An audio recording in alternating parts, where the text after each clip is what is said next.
Hi friends, இன்றைக்கி நம்ம கிச்சனில் ஒரு சிம்பிளான முருங்கைக்காய் கிரேவி எப்படி செய்யலான்னு பார்க்கலாமா? அதுக்கு ஃபஸ்ட்டு ஒரு மசாலா ரெடி பண்ணோம். ஒரு பெரிய வெங்காயம், 4 பீஸ் தேங்காய், 2 பச்சை மிளகாய், கொஞ்சமாக இஞ்சி, கொஞ்சமாக பூண்டு, மல்லி இலை காம்பு கொஞ்சம், இது எல்லாத்தையும் மிக்சர் ஜாரில் சேர்த்து ஒரு ஃபைன் பேஸ்ட்டாக அரைச்சி எடுத்துக்கலாம். இப்போ நம்ம கிரேவி பண்ண ஸ்டார்ட் பண்ணிடலாம். ஒரு பேனில் 3 டேபிள் ஸ்பூன் அளவுக்கு ஆயில் சேர்த்துக்கிறேன்.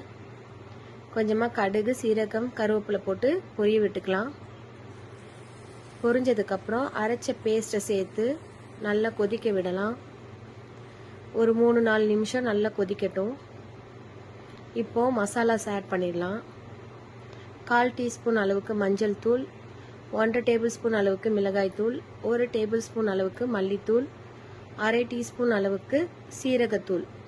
இந்த மசாலா எல்லாத்தையும் சேர்த்து நல்லா மிக்ஸ் பண்ணி சுருண்டு வர அளவுக்கு வேக வச்சுக்கலாம்.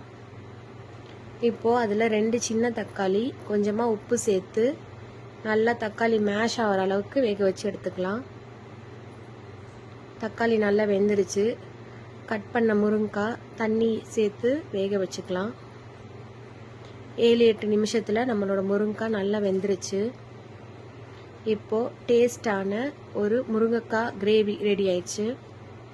சாப்பிட்டு என்ஜாய் பண்ணலாம். இந்த வீடியோ உங்களுக்கு பிடிச்சிருந்தா லைக் பண்ணுங்க, ஷேர் பண்ணுங்க, மறக்காம சப்ஸ்கிரைப் பண்ணுங்க.